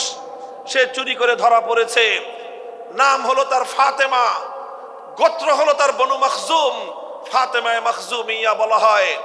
বনু মখজুম হলো আরবের কুরাইশ বংশের মধ্যেও অত্যন্ত সম্ভ্রান্ত একটা পরিবার, যেই পরিবার থেকে স্বয়ং আল্লাহর নবীর দাদির জন্ম হয়েছিল, নবীর রক্তের সঙ্গে সংশ্লিষ্ট, নবীজির পরিবারের সদস্য, নবীর দাদির পরিবারের সদস্য ফাতেমায়ে মখজুমিয়া চুরি করে ধরা পড়লো। বুখারীর হাদিস, ফাফাজিয়া কওমুহা ইলা উসামাতা, কুরাইশের লোকজন তারা শঙ্কিত হয়ে গেল যে এখন তো মক্কায় আল্লাহর কোরআনের বিধান বাস্তবায়িত হয়েছে, খেলাফতের শাসন কায়েম হয়েছে, এখানে আল্লাহর নবী বিচার করে মেয়েটার হাত কেটে দিবেন। যদি মেয়েটার হাত কাটা যায়, একটা মেয়ের হাত কাটা যাবে, পুরা বংশের নাক কাটা যাবে। কাজেই তারা সকলেই বিষয়টা নিয়ে বিচলিত হয়ে পড়ল, কিভাবে এই মেয়ের উপর হাত কাটার শাস্তিকে প্রতিরোধ করা যায়। এজন্য তারা তদবির শুরু করলো। তদবিরের জন্য একজন উপযুক্ত ব্যক্তি, আল্লাহর নবীর অত্যন্ত কাছের, নবীর অত্যন্ত প্রিয় একজন ঘনিষ্ঠ সাহাবী উসামা ইবনে যায়েদ, আল্লাহর নবীর পালক পুত্রের সূত্রে তিনি নবীজির নাতি। সেই উসামা, যাকে বলা হতো হিব্বু রাসূলিল্লাহ সাল্লাল্লাহু আলাইহি ওয়াসাল্লাম, অর্থই হল আল্লাহর রসুলের প্রিয় পাত্র, নবীজির প্রিয়তম, এটাই ছিল তার উপাধি। সেই কুরাইশ বংশের লোকজন, বনু মখজুম গোত্রের লোকজন উসামাকে এসে ধরলো, যাও মুহাম্মদ সাল্লাল্লাহু আলাইহি ওয়াসাল্লাম সম্পর্কে তোমার দাদা লাগে, তুমি তোমার দাদাকে গিয়ে বলো এই মেয়েটার জন্য হাত না কাটা হয়, কারণ এই মেয়েটা ওনার নিজের বংশের লোক। এই মেয়েটার যদি হাত কাটা যায় পুরা কুরাইশ বংশের সম্মান ধুলোয় মিশে যাবে, স্বয়ং আল্লাহর নবী তার নিজেরও প্রেস্টিজের হ্যাম্পার হবে, কাজেই হাতটা যেন না কাটা হয়। উসামা ইবনে যায়েদ মুহাম্মদ সাল্লাল্লাহু আলাইহি ওয়াসাল্লামের কাছে গেলেন। তিনি গিয়ে সুপারিশ করলেন যে এমন একটা ঘটনা ঘটেছে, বিচার আসতেছে আপনার কাছে, এই মেয়েটার যদি হাত কাটেন তাহলে কিন্তু আপনার নিজের অসম্মান হবে, আপনার বংশের মান মর্যাদা ধুলোয় মিশে যাবে। বুখারীর হাদিস, আল্লাহর কসম খেয়ে বলতেছি, আল্লাহর নবীর সম্মুখে উসামা ইবনে যায়েদ এই তদবির এবং এই সুপারিশ করতে দেরি আল্লাহর নবী গর্জন দিয়ে উঠলেন, উসামা আতাশফাউ ফি হাদ্দিন মিন হুদুদিল্লাহ, আল্লাহর কোরআনের বিধান আমি প্র্যাকটিক্যাল বাস্তবায়ন করব, তুমি তদবির নিয়ে এসে আমার সেই প্র্যাকটিক্যাল বাস্তবায়নের ক্ষেত্রে অন্তরায় হওয়ার চেষ্টা করো। খবরদার, ভবিষ্যতে যেন তোমাকে আর এই ধরনের কর্মকাণ্ডে দ্বিতীয়বার না দেখা যায়। উসামা ভয়ে সংকুচিত হয়ে গেলেন, নবীর সামনে থেকে সরে গেলেন। আল্লাহর নবী বুঝতে পেলেন বিষয়টা শুধু উসামার একা নয়, সে একজন অল্প বয়স্ক যুবক মানুষ, বালক মানুষ, সে না বুঝে আমার কাছে বলেছে। তাকে যারা প্রেরণ করেছে গোটা এই মক্কার আমার গোষ্ঠী কুরাইশ বংশের লোকেরা, তাদের মধ্যে শতাব্দীকাল সহস্রাব্দীকাল ধরে যেই জাহিলিয়াত আর যেই কুসংস্কার গড়ে উঠেছে, সেই কুসংস্কারকে এই উসামার মাধ্যমে তারা বাস্তবায়ন করার চেষ্টা করেছিল। সুতরাং শুধু উসামাকে ধমক দিলেই চলবে না, গোটা মক্কাবাসীকে সংশোধন করতে হবে। ফালাম্মা কানাল আশিয়্যু, হাদিসের ভাষ্য, বিকাল বেলায় আল্লাহর নবী বাইতুল্লাহ শরীফের সামনে দাঁড়িয়ে, পবিত্র কাবার চত্বরে দাঁড়িয়ে জাতির উদ্দেশ্যে নবীজি ভাষণ দিলেন। মক্কা বিজয়ী মহাবীর আখেরি নবী বিশ্বনবী মুহাম্মদুর রাসূলুল্লাহ সাল্লাল্লাহু আলাইহি ওয়াসাল্লাম মক্কা রাষ্ট্রের রাষ্ট্রনায়ক, তিনি জাতির উদ্দেশ্যে ভাষণ দিচ্ছেন। পৃথিবীর অনেক নেতা, অনেক প্রধানমন্ত্রী, অনেক রাষ্ট্রনায়ক, অনেক বিশ্ব নেতা বিশ্ব মানব জাতির উদ্দেশ্যে ভাষণ দিয়েছে। আর আল্লাহর নবীও একজন লিডার হিসেবে, একটি জাতির কর্ণধার হিসেবে জাতির উদ্দেশ্যে তিনি ভাষণ দিচ্ছেন। কম্পেয়ার করা দরকার, নবীর ভাষণ থেকে বিশ্ব নেতাদের, জাতীয় নেতাদের শিক্ষা গ্রহণ করা উচিত। আল্লাহ নবী বললেন, লক্ষ্য করে শুনুন, বাইতুল্লাহকে সামনে রেখে পবিত্র কাবা শরীফের চত্বরে নবীজি লক্ষ্য করে বললেন, ইন্নামা হালাকা মান কানা ক্বাবলাকুম ইযা সারাকা ফীহিমুদ দাঈফ আকামু আলাইহিল হাদ ওয়া ইযা সারাকা ফীহিমুশ শরীফ তারাকুহু। হে আমার জাতি, শুনে রাখো, পৃথিবী থেকে অনেক সম্প্রদায়, অনেক জাতি, অনেক কওমকে আল্লাহ পাক রব্বুল আলামিন ধ্বংস করে দিয়েছেন। তাদের ধ্বংসের পিছনে একটা বড় কারণ ছিল, একটা অপরাধে তাদেরকে আল্লাহ ধ্বংস করে দিয়েছেন। সেই অপরাধটা ছিল ইজা সারাকা ফীহিমুজ যায়ীফ আকামু আলাইহিল হাদ ওয়া ইজা সারাকা ফীহিমুশ শরীফ তারাকুহু। যখন তাদের সম্প্রদায়ের মধ্যে কোন সম্ভ্রান্ত লোক, কোন প্রভাবশালী লোক, কোন ক্ষমতাবান লোক যখন অপরাধ করত, যখন কোন প্রভাবশালী লোক অপরাধ করত, কোন নেতা, কোন নেতার আপনজন, কোন মন্ত্রী, কোন মন্ত্রীর আত্মীয় স্বজন, কোন সরকারি দলের লোকজন, কোন টাকা পয়সাওয়ালা, কোন বড় লোক, কোন প্রভাবশালী ব্যক্তি, কোন সম্ভ্রান্ত ব্যক্তি যখন অপরাধ করত, তখন সেই সম্ভ্রান্ত ব্যক্তির উপর তারা আইনের শাসন প্রয়োগ না করে তারা বিষয়টাকে চেপে যেত। তার উপর আইন প্রয়োগ না করে, শাস্তি বিধান বাস্তবায়ন না করে তাদেরকে ছেড়ে দেওয়া হতো। ওয়াইজা সারাকা ফীহিমুদ দাঈফ।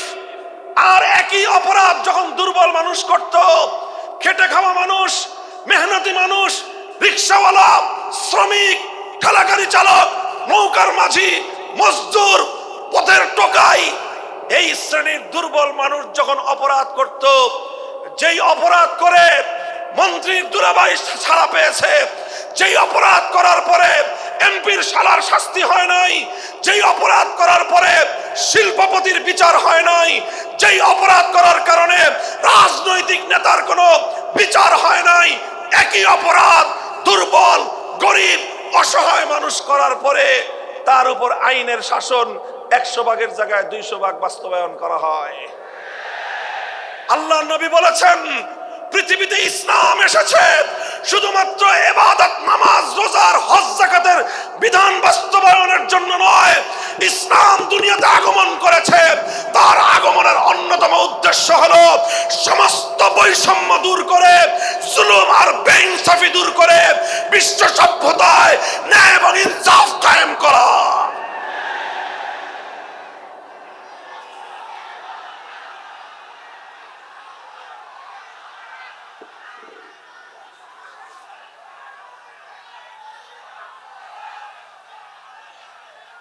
মনে রাখবেন, বৈষম্যহীন সমাজ গড়া এটা শুধু বৈষম্য বিরোধী ছাত্র নেতৃবৃন্দের দায়িত্ব নয়।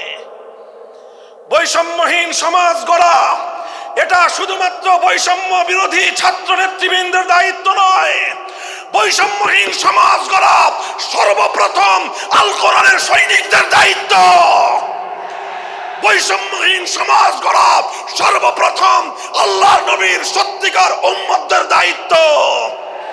ওঠো, দাঁড়াও, হাত মুষ্টিবদ্ধ করো, সমাজ থেকে সকল বৈষম্যের কবর রচনা করবার শপথ নাও।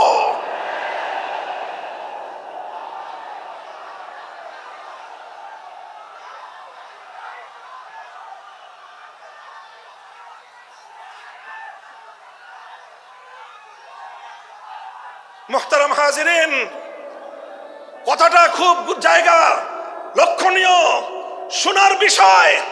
যারা একটা বৈষম্যহীন সমাজ দেখতে চাও, যারা জুলুম এবং অত্যাচারে অতিষ্ঠ হয়ে গিয়েছো, যাদের জীবনকে এই ধরনের অন্যায়, অবিচার, জুলুম, শোষণ, স্বৈরতন্ত্র যাদের অন্তর হৃদয়কে জ্বালিয়ে পুড়িয়ে ছারখার করে দিয়েছে। হে হতাশাগ্রস্ত জাতি, আসো আল কোরআনের কাছে, আমরা তোমাদেরকে মুক্তির বার্তা শোনাই, আমরা তোমাদেরকে সান্ত্বনার বাণী শোনাবো। আসো হাতে হাত রাখি, সমস্ত বৈষম্য, জুলুম, স্বৈরতন্ত্রের কবর রচনা করে আল্লাহর কোরআনের সমাজ গড়বার জন্য হাতে হাত রাখি। দেখেন, আল্লাহ পাক রব্বুল আলামিন যুগে যুগে যত নবী রাসূল প্রেরণ করেছেন, যুগে যুগে যত আসমানি কিতাব আল্লাহর পক্ষ থেকে অবতীর্ণ হয়েছে, কেন হয়েছে? শুধুমাত্র মুসল্লিদের সমাজ গড়বার জন্য নয়, শুধুমাত্র রোজাদার সমাজ গড়ার জন্য নয়। অবশ্যই কোরআন এবং কিতাব নাজিল হয়েছে নামাজের জন্য, অবশ্যই কোরআন এবং কিতাব নাজিল হয়েছে রোজা, হজ, যাকাত সহ আল্লাহ পাকের যাবতীয় বিধান সমাজে বাস্তবায়ন করার জন্য। তবে একমাত্র এইটাই উদ্দেশ্য নয়, বরং সমস্ত কিতাব, সমস্ত নবী রাসূল দুনিয়াতে আগমন করার অন্যতম একটা মৌলিক লক্ষ্য। কোরআনে পাকের সূরাতুল হাদীদ থেকে তেলাওয়াত করেন, অর্থ বুঝেন, মর্ম বুঝার চেষ্টা করেন। লাকাদ আরসালনা রুসুলানা বিল বায়িনাতি ওয়াল হুদা ওয়া আনজালনা মাআহুমুল কিতাবা ওয়াল মিজান লিয়াকুমান নাসু বিল কিসত। আল্লাহ কোরআন বলছে যে আমি নবী রাসূল পাঠিয়েছি, আসমান থেকে যুগে যুগে কিতাব নাজিল করেছি। এই সব কিছুর অন্যতম একটা উদ্দেশ্য হলো লিয়াকুমান নাসু বিল কিসতি। কোরআন নাজিলের উদ্দেশ্য, নবী প্রেরণের উদ্দেশ্য, শরীয়ত প্রেরণের উদ্দেশ্য, ধর্ম প্রেরণের উদ্দেশ্য হলো, অন্যতম উদ্দেশ্য হলো লিয়াকুমান নাসু বিল কিসতি। মানব সমাজ থেকে অন্যায়, অবিচার, জুলুম, শোষণ দূরীভূত করে ন্যায় এবং ইনসাফ কায়েম করা, এটাই হলো ইসলামের অন্যতম মৌলিক লক্ষ্য। যদি ইনসাফ কায়েম না করা যায়, ইসলাম অনুসরণ করা যায় না। যদি বেইনসাফের বিরুদ্ধে লড়াই না করতে পারো, মিথ্যে মুসলমানিত্বের দাবি ত্যাগ করো। তুমি যদি ইনসাফের জন্য যুদ্ধ করতে না পারো, তুমি যদি বৈষম্যের বিরুদ্ধে লড়াই করার হিম্মত না রাখো, মুসলমানের মিথ্যা দাবি করা ভণ্ডামি ছাড়া কিছুই নয়।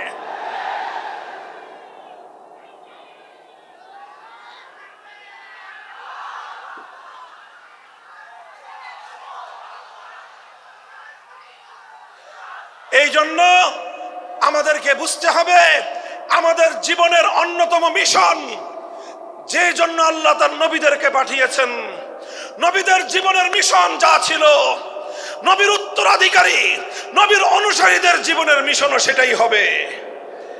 বলেন কথা ঠিক না বেঠিক? যে পথে গিয়েছে নবীদের জীবন, সে পথে যাবে আমাদের জীবন। যেটা ছিল নবীদের ভীষণ, সেটাই হবে আমাদের ভীষণ। যদি এটাই হয় সত্য কথা, এটাই যদি হয় শপথ, তবে বৈষম্যহীন সমাজ গড়বার জন্য যা করতে হয় তাই করা আমার আর তোমার জিম্মাদারি। যদি সেজন্য আমাদেরকে ঘাম ঝরাতে হয়, ঘাম ঝরানো আমাদের দায়িত্ব। আর যদি সেজন্য চোখের অশ্রু দিতে হয়, চোখের অশ্রু দেওয়া আমাদের দায়িত্ব। যদি সম্পদের কোরবানি করতে হয়, মাল সম্পদের কোরবানি করা, সেটাই আমাদের জীবনের দায়িত্ব এবং উদ্দেশ্য। আর সর্বোপরি যদি একটি বৈষম্যহীন সমাজ গড়বার জন্য শাহাদাতের রক্ত দিতে হয়, আবু সাঈদদের মতো বৈষম্যের বিরুদ্ধে বুক পেতে দিয়ে জীবন দেওয়ার জন্য শপথ নিতে হবে।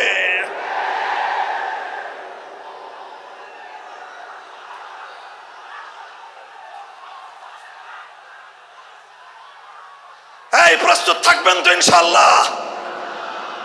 আল্লাহর নবী বললেন এই বৈষম্য চলবে না, এই বৈষম্য জাহিলিয়াত, এই বৈষম্য মূর্খতা। সমাজের মধ্যে নিজের দলের লোক অন্যায় করলে পাগার পার, বিরোধী দলের লোক অন্যায় করলে আইনের শাসনে 100 ভাগের জায়গায় 200 ভাগ। নিজেরা অপরাধ করলে সেই অপরাধীকে ছাড়িয়ে নেওয়ার জন্য সমস্ত আয়োজন। বিপক্ষ মতের লোকজন অপরাধ না করা সত্ত্বেও তাদেরকে কেচোর মতো মাটির গর্ত থেকে ধরে এনে তাদেরকে বিচারের মুখোমুখি দাঁড় করানো, অন্যায়ভাবে তাদের জীবন থেকে তাদের যৌবনের সময়গুলো কেড়ে নেওয়া, বছরের পর বছর অন্ধকার কারা প্রকোষ্ঠে তাদেরকে বন্দী করে রাখা। এই জুলুম এবং অন্যায়ের অবসান যদি না ঘটাতে পারো, পুরুষ এবং যুবক মানুষ হিসেবে আল্লাহর কাছে জবাবদিহিতার সুযোগ থাকবে না। কাজেই তাফসীরুল কোরআন শুধুমাত্র কোরআনের তেলাওয়াতের জন্য নয়, তাফসীরুল কোরআন শুধু আল্লাহর কোরআনের মর্ম বোঝানোর জন্য নয়। আল্লাহর কোরআন তেলাওয়াত করতে হবে, মর্ম বুঝতে হবে, আর তালিমে হিকমতের কর্মসূচির অধীনে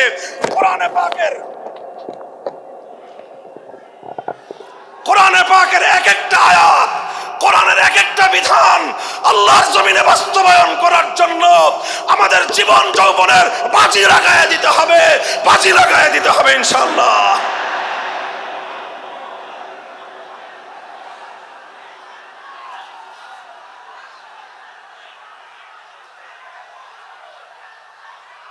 হযরত রাসূল আকরাম সাল্লাল্লাহু আলাইহি ওয়াসাল্লাম বলছিলাম, জাতির উদ্দেশ্যে প্রদত্ত মক্কা বিজয়ী মহাবীর আমিরুল মুমিনিন নবিয়ুল্লাহ খলিফাতুল্লাহ ফিল আরদ খলিফাতুল মুসলিমিন মুহাম্মদুর রাসূলুল্লাহ সাল্লাল্লাহু আলাইহি ওয়াসাল্লামের বক্তব্যের কথা আল্লাহর নবী বললেন, বৈষম্যের কারণে আল্লাহ পাক রব্বুল আলামিন পৃথিবীর বহু জাতিকে ধ্বংস করে দিয়েছেন।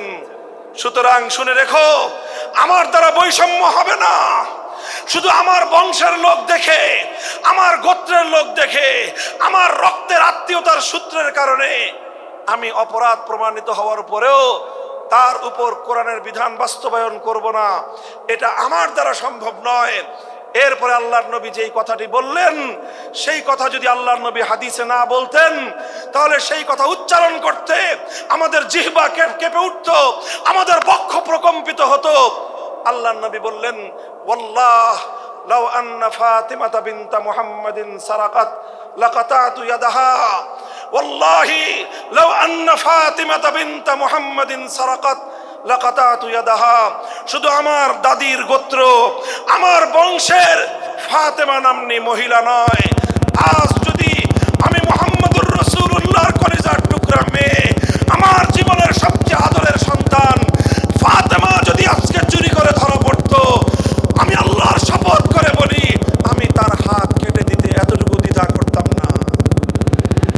মুহতারাম হাজিরিন, এটাই হলো তালিমে হিকমত। আল্লাহর কোরআনের বিধান বাস্তবায়ন করতে গিয়ে ছুরি যদি নিজের সন্তানের গলার উপর দিয়ে যায়, ইব্রাহিম খলিলুল্লাহর মতো ছুরি চালায় দিতে দ্বিধা করা যাবে না। যদি ইনসাফ কায়েম করতে গিয়ে ছুরি যদি নিজের সন্তানের হাতের উপর দিয়ে যায়, সে হাত স্তব্ধ হয়ে যাবে না, সে হাত থমকে দাঁড়াতে পারবে না। যেখান দিয়ে ইনসাফ যাবে সেখান দিয়ে ইনসাফকে চালিয়ে দিতে হবে। রাসূল আকরাম সাল্লাল্লাহু আলাইহি ওয়াসাল্লাম ঘোষণা করলেন, আল্লাহর আয়াত নাযিল হলো, ইয়া আইয়ুহাল্লাযীনা আমানুত্তাকুল্লাহ ওয়া যারু মা বাকিয়া মিনার রিবা ইন কুনতুম মুমিনিন। হে মুমিনগণ, সুদকে তোমরা পরিহার করো যদি ঈমানদার হয়ে থাকো। যদি ঈমানদার হয়ে থাকো, কি করো তোমরা? সুদকে পরিহার করো। কি করো? ইত্তাকুল্লাহ, তোমরা আল্লাহকে ভয় করো। ওয়াজারু মা বাকিয়া মিনার রিবা, সুদের যা অবশিষ্ট আছে এই সব কিছু তোমরা পরিহার করো।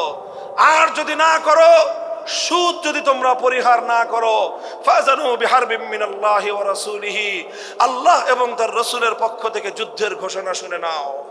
হে জাতি, হে মুসলিম সম্প্রদায়, আমরা তোমাদের কাছে পয়গাম পৌঁছে দিতে চাই, আল্লাহর উপর বিশ্বাসী জাতি, আল্লাহর নবীর উপর আস্থাশীল জাতি কোনোদিন সুদি কারবার করতে পারে না। সুদ ভিত্তিক অর্থ ব্যবস্থা দিয়ে তাদের সমাজ চলতে পারে না। আল্লাহর উপর বিশ্বাসীদের সমাজ যদি হয় সুদ ভিত্তিক, তার অর্থ হলো রাত দিন আল্লাহ এবং তার রাসূলের সঙ্গে তারা যুদ্ধে লিপ্ত। যেই মুসলিম জাতি আল্লাহর সাহায্য নিয়ে বিশ্বব্যাপী বিজয়ী হওয়ার স্বপ্ন দেখে, সে মুসলিম জাতি যদি স্বয়ং আল্লাহর সঙ্গে যুদ্ধে লিপ্ত থাকে, তাদের জীবনেও কল্যাণ এবং বিজয় আসার সম্ভাবনা নাই। এই জন্য মুসলিম জাতির উত্থানের জন্য, মুসলমানদের বিজয়ের পূর্ব শর্ত হলো সুদ পরিহারের মাধ্যমে আল্লাহর সঙ্গে যুদ্ধ বন্ধ করতে হবে, আল্লাহর পক্ষ থেকে সাহায্য চাইতে হবে। কোরআনের আয়াত, সূরা বাকারার আয়াত, এই আয়াত নাজিল হওয়ার পরে আল্লাহর নবী শুধু তেলাওয়াত করে দায়িত্ব ক্ষান্ত করেন নাই, শুধু সুদের মর্ম বুঝিয়ে নিজের দায়িত্ব ক্ষান্ত করেন নাই। তৃতীয় দায়িত্ব তালিমে হিকমত, সুদকে সমাজ থেকে সমূলে উৎখাত করার উদ্যোগ নিয়েছেন। বলেন সুবহানাল্লাহ।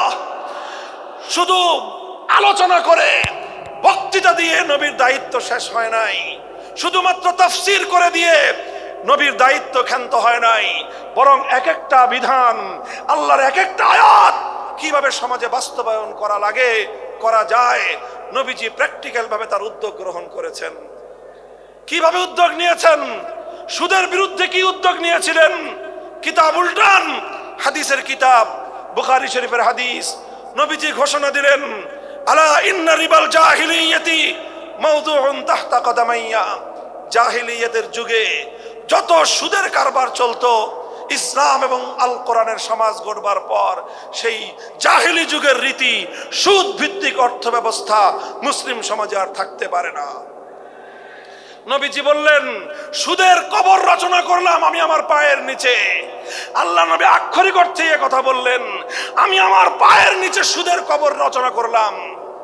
এরপরে আল্লাহ নবী ঘোষণা দিলেন, অনেকে আছো তোমরা যারা আগে জাহিলিয়াতের যুগে সুদের উপর লগ্নি করেছো, সুদের উপর মানুষকে ঋণ দিয়েছো, সুদী মহাজন যারা সুদের ভিত্তিতে মানুষকে টাকা দিয়েছো, এইরকম কাজ কারবার যারা করত, সেই যুগে তাদের মধ্যে একজন ছিলেন স্বয়ং আল্লাহর নবীর চাচা হযরত আব্বাস বিন আব্দুল মুত্তালিব রাদিয়াল্লাহু আনহু। মক্কার ঘরে ঘরে আব্বাস রাদিয়াল্লাহু আনহু মানুষের কাছে ঋণ টাকা দিতেন, টাকা পাওনা ছিল এবং সকল টাকা লগ্নি করা ছিল, বিনিয়োগ করা ছিল সুদের ভিত্তিতে। আল্লাহর নবী ঘোষণা করলেন, জাহিলি যুগের সমস্ত সুদ আমি আল্লাহর নবী মওকুফ ঘোষণা করলাম। সর্বপ্রথম যেই সুদ আমি মাফ ঘোষণা করলাম সেটা হলো আমার চাচা আব্বাসের সুদ। কাউকে আমার চাচার কাছ থেকে যারা ঋণ নিয়েছিল, কেউ আর আমার চাচার সুদ দিতে হবে না, শুধুমাত্র মূল পুঁজিটা ফেরত দিবে। সুদ আজ থেকে কবর রচনা করা হলো। হে মুসলমান, যেই সুদের কবর রচনা করে সেই কবরের উপর ইসলামের বিজয়ের বুনিয়াদ কায়েম হয়েছিল, ইসলামের বিজয়ের কেতন উড়েছিল। অন্যায় বৈষম্যের কবর রচনা করে, সুদ ভিত্তিক অর্থ ব্যবস্থার কবর রচনা করে আজ মুসলমানেরা আবার সেই কবর খুঁড়ে সেখান থেকে জুলুম, অত্যাচার, সুদ ভিত্তিক অর্থ ব্যবস্থাকে কবরের পচা মাল, কবরের মরা পচা করা লাশ মুসলিম সমাজের মধ্যে আবার পুনর্বাসিত করেছে। এজন্যই আজ মুসলমানদের এই অধপতন। যদি মুক্তি চাও, যদি মুক্তি চাও, শুধুমাত্র ইবাদত দিয়ে মুক্তি আসবে না। ইবাদত যেমন করতে হবে, যেরকম নামাজ, রোজা, হজ, যাকাত, তাসবিহ, তাহলিল আদায় করতে হবে, ঠিক একই ভাবে সমাজ সংস্কার করার জন্য সমাজ থেকে জুলুম দূর করতে হবে, বৈষম্য দূর করতে হবে, বেইনসাফি দূর করতে হবে, সুদ ভিত্তিক অর্থ ব্যবস্থার বিরুদ্ধে জাতীয়ভাবে ঐক্য গড়ে তুলে সুদের বিরুদ্ধে যুদ্ধ ঘোষণা করতে হবে। রাজি আছেন তো ইনশাআল্লাহ? আল্লাহ পাক তৌফিক দান করেন। হাত নামান। 3 দফা কর্মসূচি গেল, তালিমে হিকমত সর্বশেষ আলোচনা ও সমাপ্তির দিকে। নবীজির 4 নম্বর কর্মসূচি হলো ওয়ায়ুআল্লিমুহুমুল কিতাবা ওয়াল হিকমাতা ওয়া ইউযাক্কিহিম। ইউযাক্কিহিম অর্থ হলো তাজকিয়া। তাজকিয়ার অনেক অর্থ। তাজকিয়া বলে শুধুমাত্র পীর মুরিদি বোঝানো হয়, তাজকিয়া বলে শুধুমাত্র তাসাউফ চর্চা বোঝানো হয়, তাজকিয়া বলে শুধুমাত্র কিছু ওজিফা আদায় করা বোঝানো হয়। তাজকিয়ার আসল সারমর্ম হলো, একটু লক্ষ্য করে বুঝেন, খুব গভীর এবং তাৎপর্যময় একটা কথা। তাজকিয়ার মূল অর্থ হলো, দেখেন কর্মসূচি ছিল কয়টা? 4টা। 1 নম্বর কর্মসূচি ছিল তেলাওয়াতে কিতাবুল্লাহ, আল্লাহর কিতাবের তেলাওয়াত। 2 নম্বর কর্মসূচি ছিল তালিমে কিতাব, কিতাবুল্লাহ, আল্লাহর কিতাবের মর্ম বোঝানো। 3 নম্বর কর্মসূচি ছিল তালিমে হিকমত, অর্থাৎ আল্লাহর কিতাবের প্রত্যেকটা বিধান, প্রত্যেকটা বিষয়কে প্র্যাকটিক্যাল আমলে পরিণত করা, কার্যে পরিণত করা। কথা ঠিক না বেঠিক? 3 নম্বর কর্মসূচি হলো শুধু আমলে পরিণত করাই দায়িত্ব শেষ নয়, বরং আমলে পরিণত করার পরেও আরো অগ্রসর হতে হবে। 4 নম্বর কর্মসূচি হলো আল্লাহর কোরআনকে নিজের আখলাক এবং নিজের চরিত্রে পরিণত করা। কোরআনকে চরিত্রে পরিণত করা, কোরআনের চরিত্র অর্জন করা। কোরআন যে আখলাকের কথা বলেছে, কোরআন যেই চরিত্রের কথা বলেছে, সেই কোরআনই চরিত্র যখন একজন মানুষ গঠন করতে পারে, এটাকেই বলা হয় তাজকিয়া, এটার নামই হলো তাসাউফ। মুহতারাম হাজিরিন, আল্লাহর নবী নিজের জীবনে 100% 100% আল্লাহর কোরআনকে নিজের চরিত্রে পরিণত করতে পেরেছিলেন। এই জন্য যদি কেউ জিজ্ঞাসা করে আল্লাহর নবীর সিরাত কি, নবীর জীবনীটা কি, বলেন তো সবচেয়ে সংক্ষিপ্ত অথচ সবচেয়ে পূর্ণাঙ্গ জবাব হলো, কি বললাম? সবচেয়ে সংক্ষিপ্ত অথচ সবচেয়ে পূর্ণাঙ্গ।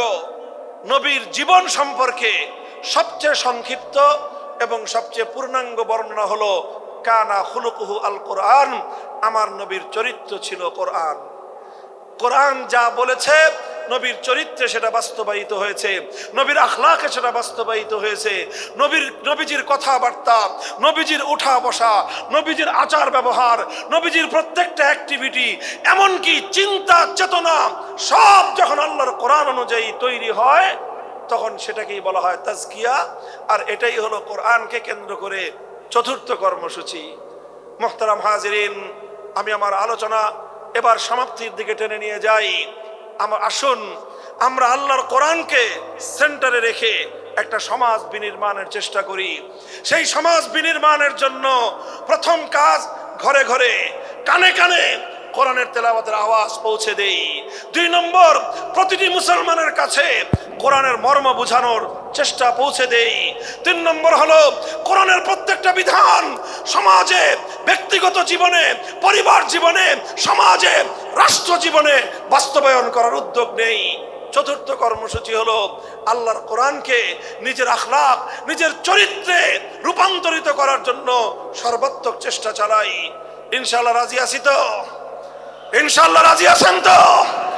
আল্লাহর কোরআন শুধুমাত্র তেলাওয়াত নয়, শুধুমাত্র তাফসীর আর ব্যাখ্যা নয়, এই কোরআনকে বাস্তবে পরিণত করবার জন্য মুসলমানরা যদি উদ্যোগ গ্রহণ করে, আগামীর বিশ্ব হবে ইসলামের বিশ্ব, আগামীর বিশ্ব হবে আল কোরআনের বিশ্ব ইনশাআল্লাহ।